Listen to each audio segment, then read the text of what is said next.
അമേരിക്കയിൽ അവിടെ മിന്നൽ പ്രളയം ഉണ്ടായിട്ടുണ്ട്. 2 മരണം സ്ഥിരീകരിക്കുന്നു. വീണ്ടും നമ്മൾ ടെക്സസിലേക്ക് ഒരു അവസ്ഥ കണ്ടതാണ്. ഇതിപ്പോൾ എവിടെയാണെന്ന് നോക്കിയാൽ ന്യൂജേഴ്സിയിലും ന്യൂയോർക്കിലുമാണ് മിന്നൽ പ്രളയം ഉണ്ടായിരിക്കുന്നതെന്നാണ് മനസ്സിലാക്കുന്നത്. ആ ദൃശ്യങ്ങൾ കാണാം. വാഹനങ്ങൾ അപ്പാടെ ഒലിച്ചു പോകുന്നു.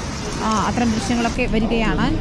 അടിയന്തര സാഹചര്യമാണെന്നാണ് ന്യൂജേഴ്സി ഗവർണർ ഫിൽ മൽഫി അറിയിക്കുകയും ചെയ്യുന്നത്. നമുക്ക് കര കവിഞ്ഞ് ഒഴുകുന്ന നിലയിലേക്ക് കാര്യങ്ങൾ എത്തിയിരിക്കുന്നു.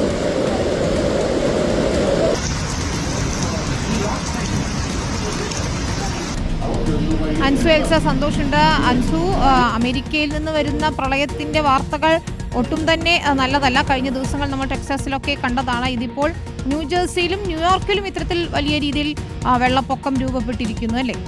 തീർച്ചയായും വിനീത, ടെക്സസിൽ 130 മരണസംഖ്യ എന്നുള്ളതാണ് കഴിഞ്ഞ ആഴ്ച നടന്ന മിന്നൽ പ്രളയത്തിൽ. ഇപ്പോൾ ന്യൂജേഴ്സിയിലും ന്യൂയോർക്ക് സിറ്റിയിലും ഇത്തരത്തിൽ മിന്നൽ പ്രളയം ബാധിച്ചിരിക്കുന്നു. ഇപ്പോൾ നിലവിൽ അവിടെ ആശങ്കപ്പെടേണ്ട സാഹചര്യമില്ല. കഴിഞ്ഞ ദിവസം രാത്രിയായിരുന്നു ഇത്തരത്തിൽ കനത്ത മഴയ്ക്ക് പിന്നാലെ മിന്നൽ പ്രളയം ഉണ്ടാകുന്ന സാഹചര്യം ഉണ്ടായത്. സബ്വേകളടക്കം കനത്ത മിന്നൽ പ്രളയത്തിൽ വെള്ളത്താൽ നിറഞ്ഞു എന്നുള്ളതാണ്.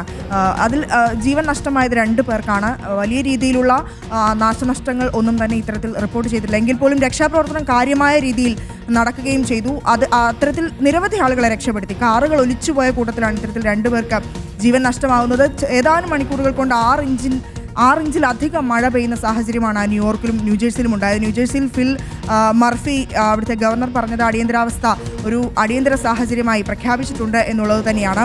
ഇത്തരത്തിൽ സബ്വേകളിലേക്കൊക്കെ വെള്ളം കയറുന്നു. കാറുകളെല്ലാം തന്നെ മുങ്ങി ഒലിച്ചു പോകുന്ന പേടിപ്പെടുത്തുന്ന ദൃശ്യങ്ങൾ തന്നെയാണ് വന്നത്. എന്നാൽ നിലവിൽ ആശങ്കപ്പെടേണ്ട സാഹചര്യമില്ല. എന്നാൽ നെവാർക്ക് ലിബർട്ടി ഇന്റർനാഷണൽ എയർപോർട്ട് വിമാനങ്ങൾ റദ്ദാക്കുകയും വൈകുകയും ഒക്കെ ചെയ്യുന്ന സാഹചര്യം ഉണ്ടായിരുന്നു.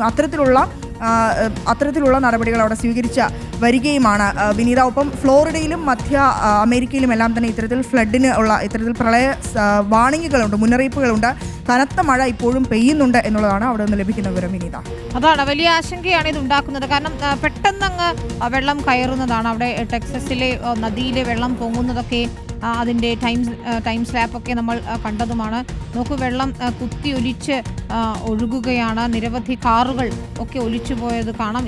ഇതുവരെ ന്യൂജേഴ്സിയിൽ 2 മരണം സ്ഥിരീകരിച്ചു എന്നാണ് അൻസു എൽസ സന്തോഷ് ഇന്റർനാഷണൽ ഡെസ്കിൽ നിന്ന് റിപ്പോർട്ട് ചെയ്യുന്നത്. Ansu, have A nice day. ഏതായാലും ഇതിൻ്റെ കൂടുതൽ അപ്ഡേറ്റുകൾ വരും നിമിഷങ്ങളിലും ഉണ്ടാകുമെന്ന് നമ്മൾ പ്രതീക്ഷിക്കുകയാണ്.